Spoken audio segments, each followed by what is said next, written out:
ke DPRD. Karena kebutuhan organisasi juga kan, Iya, karena organisasinya makin besar, masalah umatnya makin kompleks, Iya. sehingga butuh kader-kader yang lebih variatif kan sebenarnya. Betul. Nah, Jauh kita juga akhirnya ngomongin soal iya, itu. masuk ke tema kedua nih. Iya, enggak, tapi satu lagi, ini kan banyak yang mengkritik sebenarnya. Apa gunanya Pak Jokowi mengangkat menteri ketika nggak lebih dari 2 bulan ini masa kerjanya? Iya. Nah, ini gimana? Ini apakah memang Pak Jokowi pengen memaksimalkan hak prerogatifnya untuk bagi-bagi jabatan satu, atau membentuk equilibrium tadi, atau yang kedua sebenarnya ada anggapan juga Mr. Q, ini Pak Jokowi kesannya mengunci Pak Prabowo nih. Dengan nama Gus Ipul ini kan agak nggak enak juga, Sekjen PBNU hanya ditempatkan 1 bulan di kementerian itu gitu, tanpa dipilih lagi oleh Pak Prabowo. Satu, pasti lebih bagus kalau definitif ya ketimbang PJ kan. Kalau PJ itu kan merangkap-rangkap. Kemarin kan dirangkap oleh Menko Kesra kan. Ya, itu yang pertama. Yang kedua, Menko Kesra itu terakhir Yusuf Kalla. Itulah slash. Ya. Saya mohon maaf, lebih nyebutnya lebih gampang. Budi Menkominfo masih Kementerian Penerangan.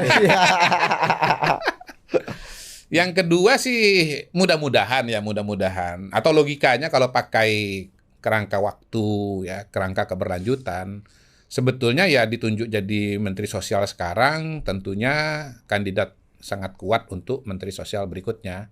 Jadi nanti melanjutkan aja. Dan anggaplah begitu bahwa sekarang dilantik sebetulnya ini bagian dari proses transisi gitu, proses adaptasi.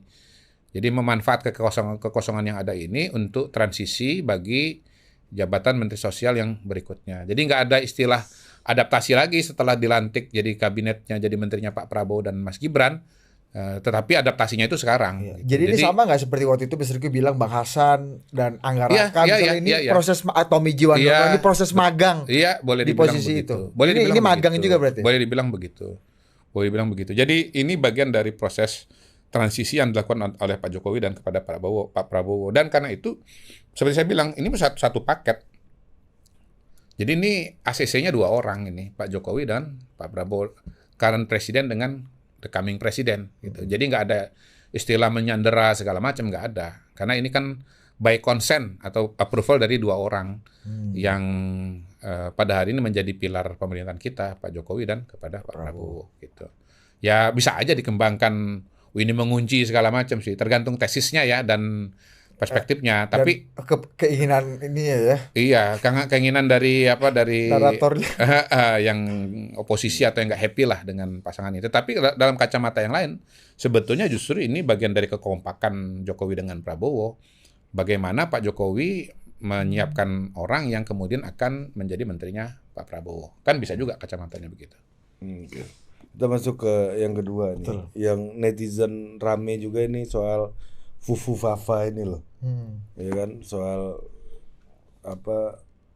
bahwa Pak Prabowo mau aja sih, kok wapresnya ya dituduh kan, Fufu Fafa ini Mas Gibran gitu ya, dituduh nyerang Pak Prabowo gitu. Dan sampai Menkominfo juga menanggapi kemarin, Bang Muni bilang wah ini bukan Mas Gibran, terus siapa Pak? Kita sedang saya cari tahu kan, kan.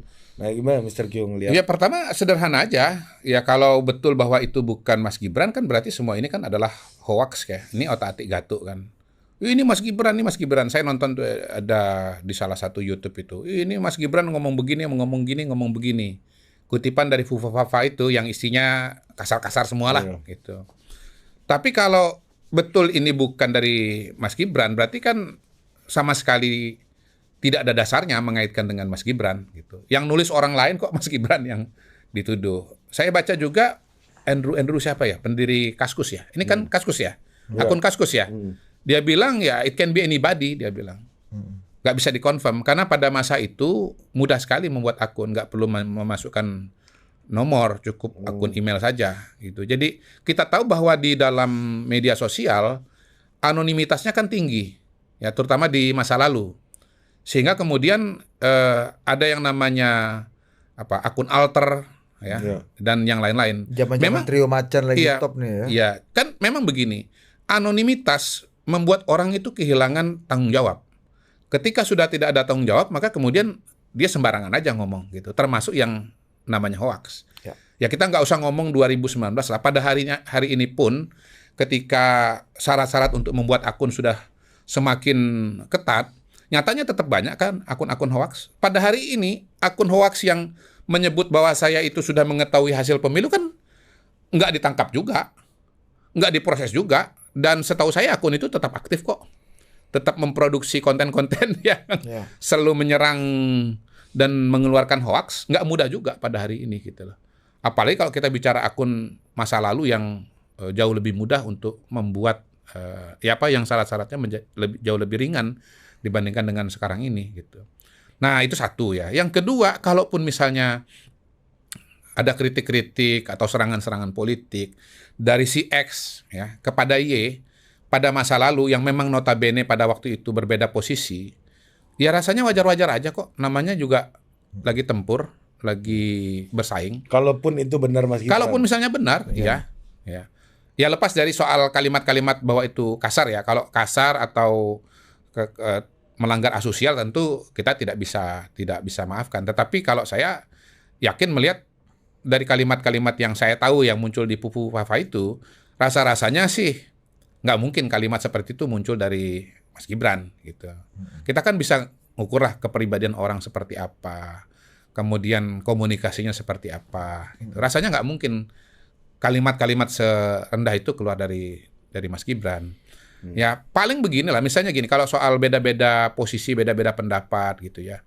Ya Mas Bahlil misalnya, Pak Bahlil misalnya, itu kan pernah ada keluar juga rame kemarin setelah dia terpilih sebagai Ketua Umum Golkar, ada adegan dia siap presiden gitu. Nah, ada yang mengatakan bahwa wah Bahlil sudah punya ambisi jadi presiden. Nggak begitu, konteksnya nggak begitu. Konteksnya pada waktu itu Pak Bahlil menjadi relawannya Pak Jokowi.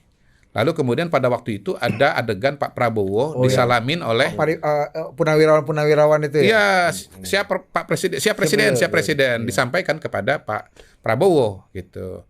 Dengan dasar bahwa menurut hitungan timnya Prabowo menang kan gitu kan gitu. Nah, itu diparodikan oleh relawan Repnas yang ketuanya adalah Bahlil. Tapi itu kan konteksnya atau settingnya pada masa pertarungan. Ketika sekarang konteksnya sudah sangat berbeda, Pak Prabowo bukan lagi lawan Pak Jokowi, tapi menjadi bagian dari Pak Jokowi, ya justru yang menjadi tim sesnya atau pendukung Pak Prabowo adalah Pak Bahlil gitu loh. Saya kira semua paham dan mengerti kok soal perbedaan posisi, perbedaan sikap dan perbedaan argumentasi. Tapi kan gini, Mr. Gio, kalau saya membacanya, ini bukan hanya soal yang seperti Mr. Gio bilang tadi, soal akun, soal itu praktek teknis depan layar lah gitu ya. Itu kan on screen lah itu kan. Tapi kan di belakangnya kan sebenarnya ada kehendak yang sangat besar, ada keinginan yang sangat besar bahwa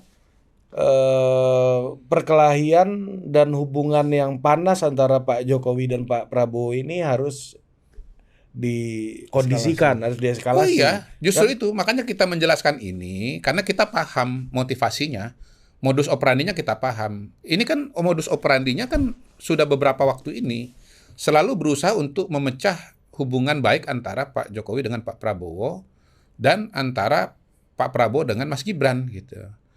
Karena Pak Jokowi sudah mau selesai, kemudian Pak Jokowi juga mau dipecah dengan Pak Prabowo selama ini gagal.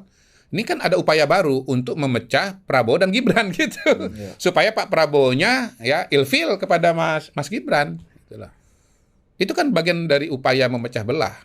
Dan karena itulah perlu dijelaskan konteksnya. Pertama bahwa itu akun sudah dijelaskan oleh Menkominfo, sudah dijelaskan oleh pendiri Kaskus, bukan Mas Gibran. Itu satu. Yang kedua, kalaupun misalnya Mas Gibran, konteksnya adalah perbedaan sikap politik atau posisi politik pada waktu itu. Nah, tapi motif utamanya apa sih orang mau mendorong perkelahian antara Pak Jokowi dan Pak Prabowo hari ini? Kita tahu Pak Jokowi udah mau habis gitu kan.